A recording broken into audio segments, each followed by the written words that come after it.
Tak už jsme všichni, Sešli jsme se nepředvídatelně místo v Náchodě už v Chocni, tady s Valachem, s Jiřinou, no, tak sedíme ve vláčku pěkně a letošní šundr zahájen, přátelé, dobrý den.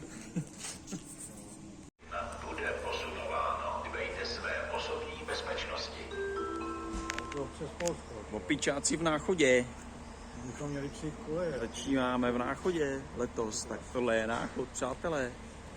Vyrážíme směr Dobrošov, pěchotní sruby.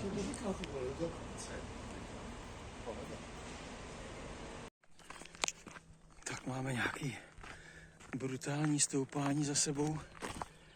Z Náchoda po Zelený míříme na Dobrošov. Městečko je tamhle pod náma. Takže s Náchodem se loučíme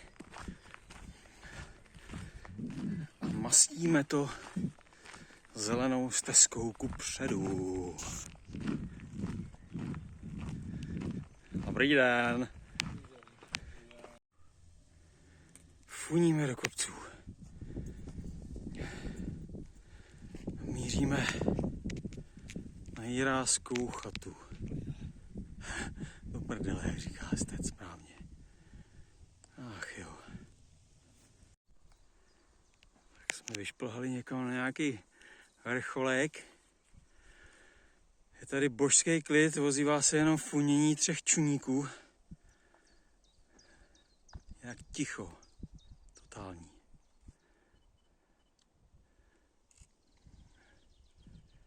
Tady fakt není živáčka. Až na prdíka. Tak, první bod dnešního putování máme zdolanej. Jiráskova chata. S rozhlednou nad Náchodem. Pěkná stavbička, hezká restaurace, takže samozřejmě v prndělí, co zavírací den. Takže si tady posedíme pěkně, dáme si svoje zásoby a pošviháme dál směr Dobrošov. Tamhle v dálce je vidět vodní nádrž Rozkoš a vlastně až Krkonoše. Je to slušný tady na vrcholku hor.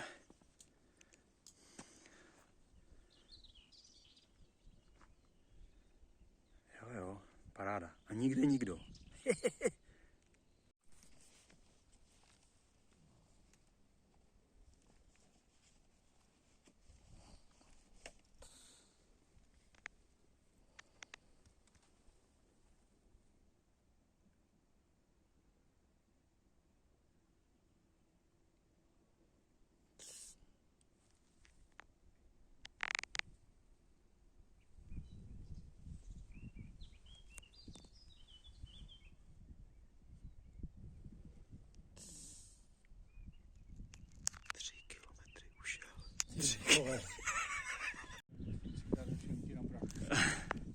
Tak upřímně, vůbec nevím, kde jsme teďkon.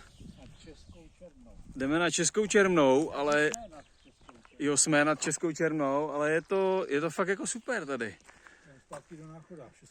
Krásný, se najednou vyskytne zvonička s dřevorubcem, moc hezký. Takhle výběhy pro koníky se sroubkem, jako super, fakt jako nádhera.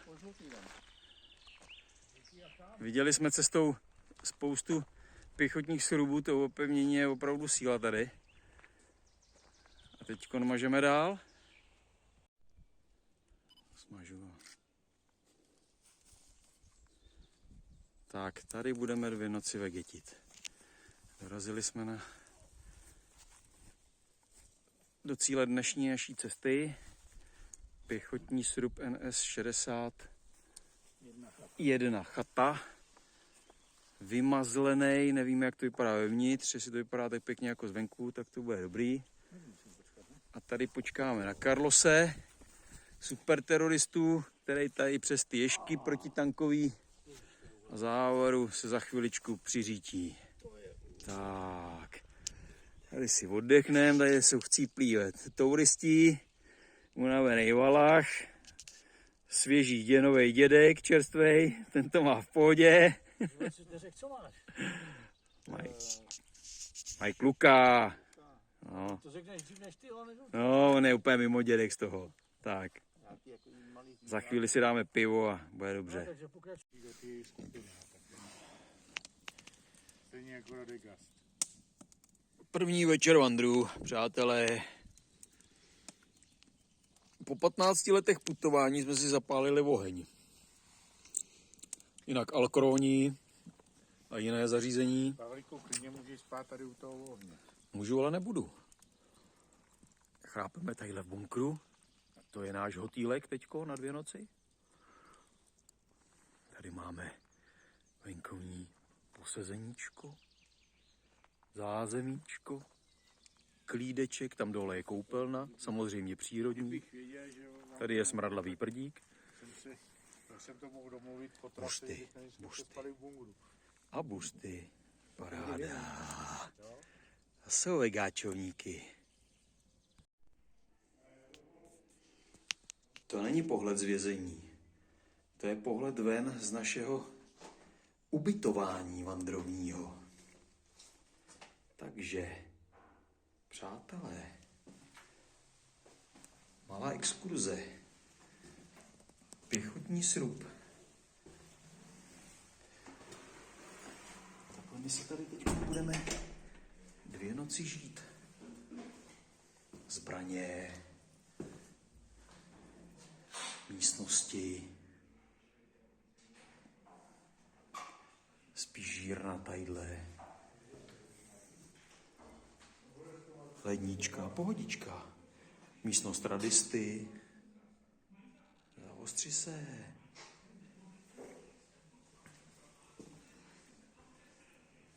Tady máme místnost velitele, to si rozsvítíme, takhle to vypadá. Super, úplně.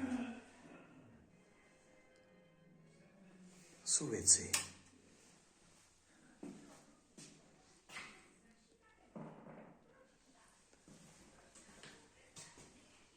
Tam máme suterén.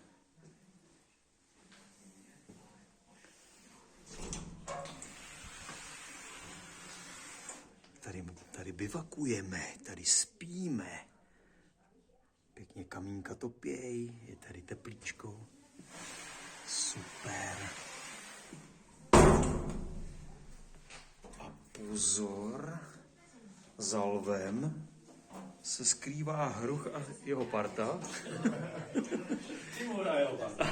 A tady prostě v tom bunkru je neuvěřitelně kuchyň, všechno pivo, opice. Tamhle je společnost přátel žehu. Společnost přátel žehu, je tady teploučko, Karel vaří. Karle, co vaříš, prosím tě, sděl nám to tady do kamery. Podívej se, no. Klobásí do gulášovky, nebo do čeho to bude? Ano, říká pan doktor, výborně, máme tu i TV s hodnotným programem. No prostě super. A krvesaj. Vyrážíme. Jo, aby jsme nezapomněli, tak tady máme sociální zařízení takhle pěkně. Bomba. Je úterý ráno, my vyrážíme na okružku a jdeme do pekla a zpět. Tak uvidíme, co nás v pekle čeká.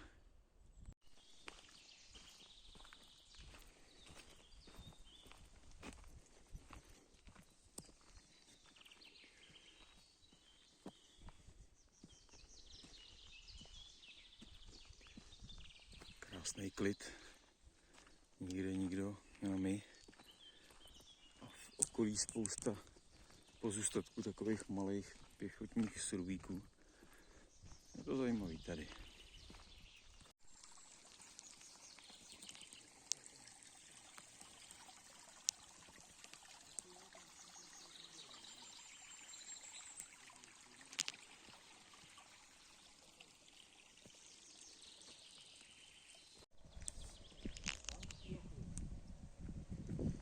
Kde si u Krahůčí?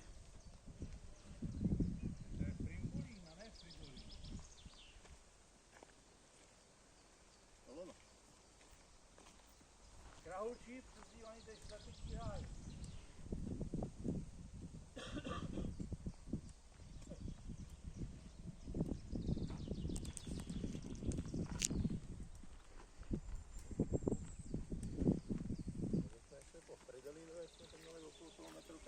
Hm?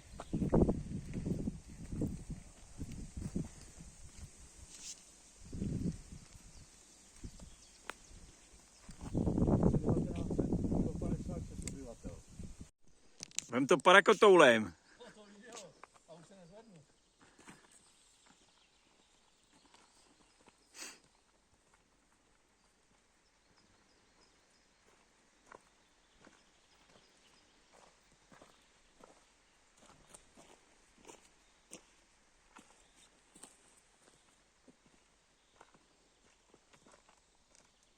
Kameny se valí do Prahy.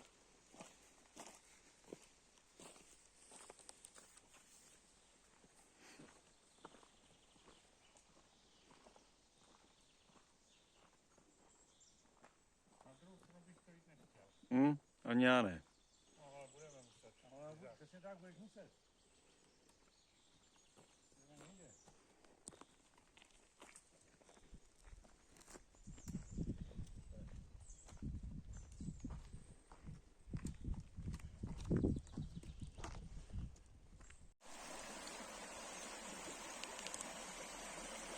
Jdeme podle říčky Olešníky do pekla. Je to tady úžasný. Sice se nám trošku podělali plány, malinko jsme to přikombinovali, ale to vůbec nevadí. Olešníka je hrozně hezká říčka. Dostali jsme se k hraničnímu kameni, který rozděluje 3 revíry. Peklo, Frimburk a nevím co. Čermnou. Josef Bartoň z Dobenína, 1908. Majitel zámku v Novém Městě nad Metují.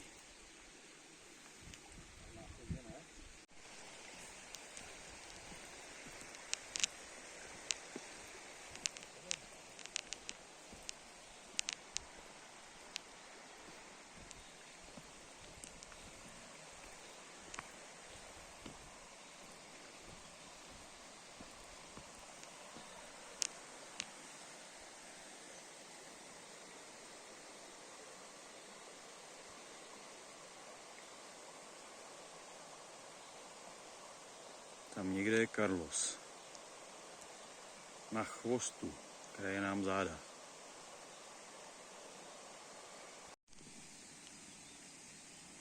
Tak jsme dorazili do pekla. Krásná Jurkovičova bouda, kterou já teda znám, kluci ne, ale samozřejmě zavřená, že jo, jak jinak. Protože prostě tady mají místňáci, mají asi vyděláno, takže jako prostě kurňa, vole, nic, no. Takže máme docela hlad a žízeň. Tak uvidíme, no. Jestli ta druhá hospoda bude mít otevřít, no. Takhle se podíváme na toho opičáka na kamení. Na strmana, tatrmana.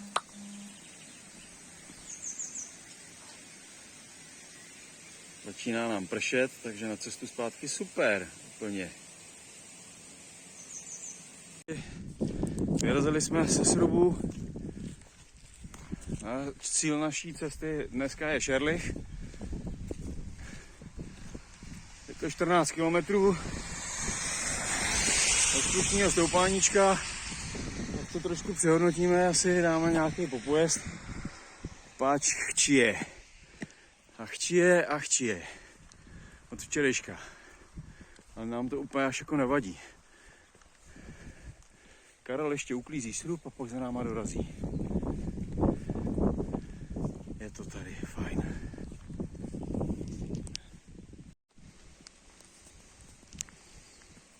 Olešnice v Orlických horách. a odsud vyrážíme 9,5 km na Šerlich. Carlos se odloupl a jede po vlastní ose, zatím o něm nic nevíme, tak snad se ještě někdy potkáme.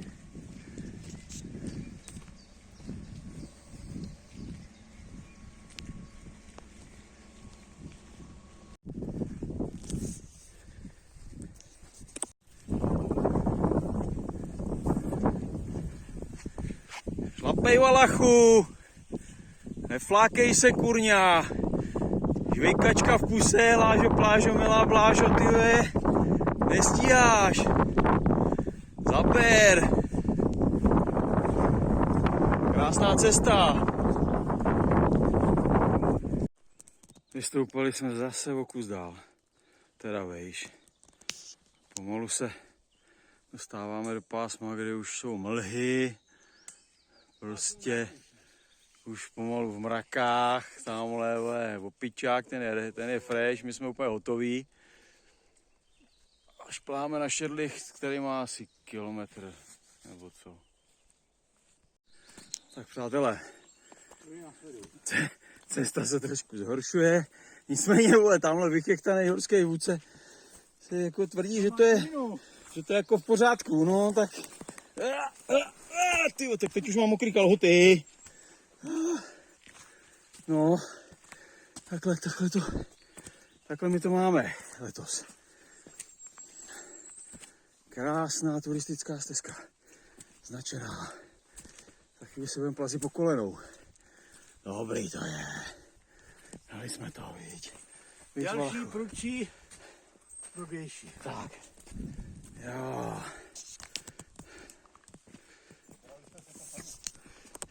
Nekecej. No tak jsme zase všichni. Trošku jsme se tady pohledali v lese. Carlos jel po vlastní ose, no a nádherně jsme se sešli na Polomském kopci. Jsem se musel podívat. Super.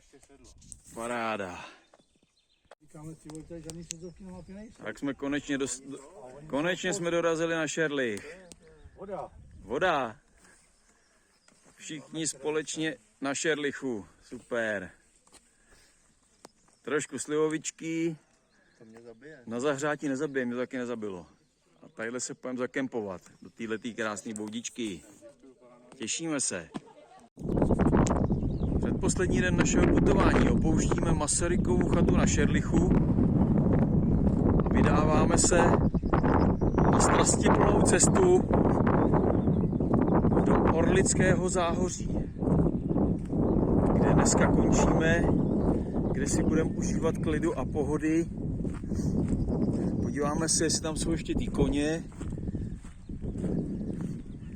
A zítra budeme pokračovat dál směr Neratov.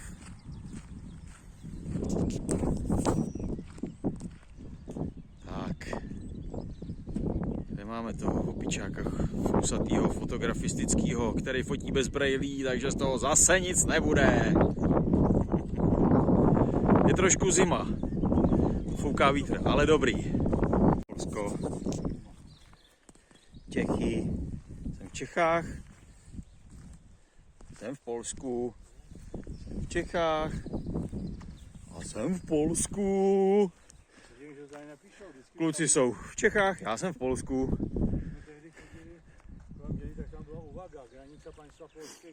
To bylo. Tady máš státní hranici. To jo?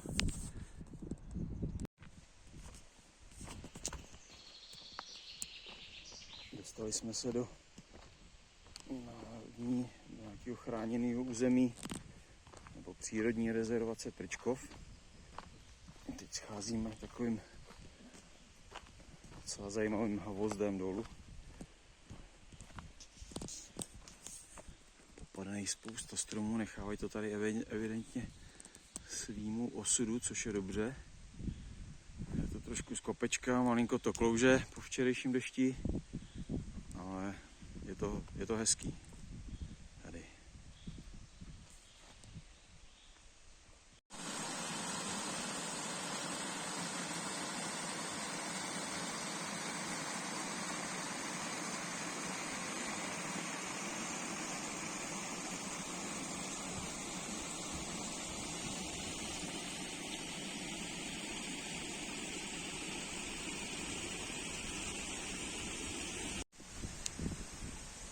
jsme se dostali do zvláštního místa, kde z nějakých 3 směrů pramení nějaký vodní zdroje, nevím, co to je. Je to hezký, tady se to zakusuje a vlívá se to tamhle do toho spodního silnějšího potoka. Tvoří to krásný peřeje. Zároveň takový údolíčko, je to fakt skvělý.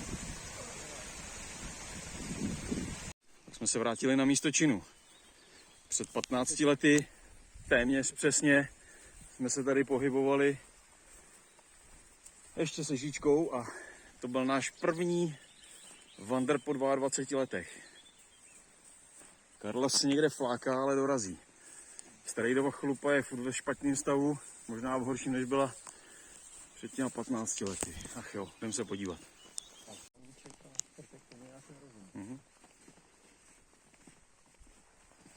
Tak jsme dorazili do Orlického záhoří. Teď právě procházíme směr ubytovací zařízení.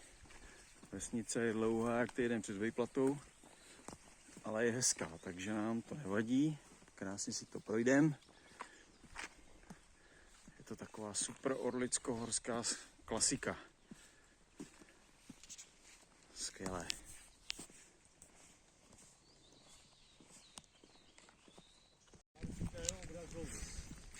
Tak jsme se trošku rozhodli, že uděláme nějaký kontraband, že něco pášnem a vyrazili jsme do Polska. Tak právě přecházíme hranici. Petr má napraný kapsy kontrabandem, čajem a rumem, prdík becherem a jdem to prodat. Tamhle. Tohle je divoká Orlice, možná. Zřejmě. Tuta je z Granica, říká odborník na Polše. A jsme v Mostovicích. Paráda. Tady jsme ještě nebyli, ani tenkrát. Kuk do Čech. Tak jsme se vrátili na místo činu. Po dalších 15 letech jsme zase v Neratově.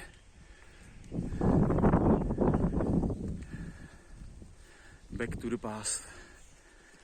Trošku se to tady změnilo, trošku dost. Karel na to asi hodil bobek a zakempoval někde dole. Jeho smůla.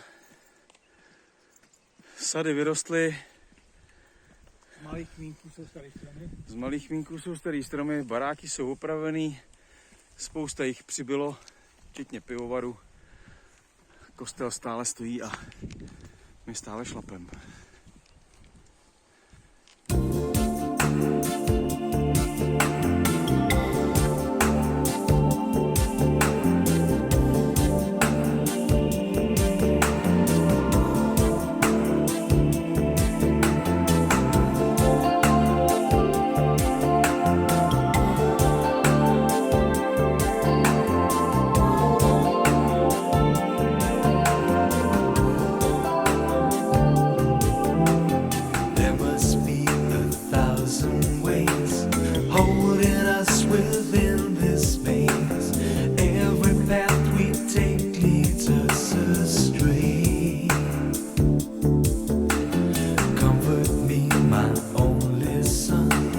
Till the day my work is done, there's no earthly reason we should stay.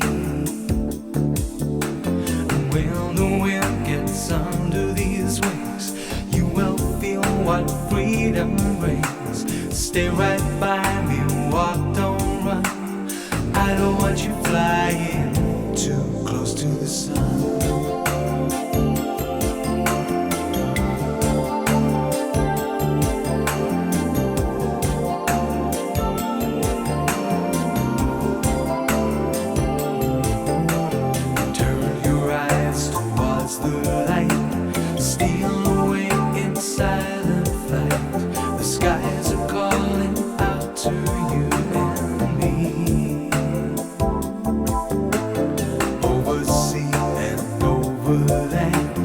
God protect us with your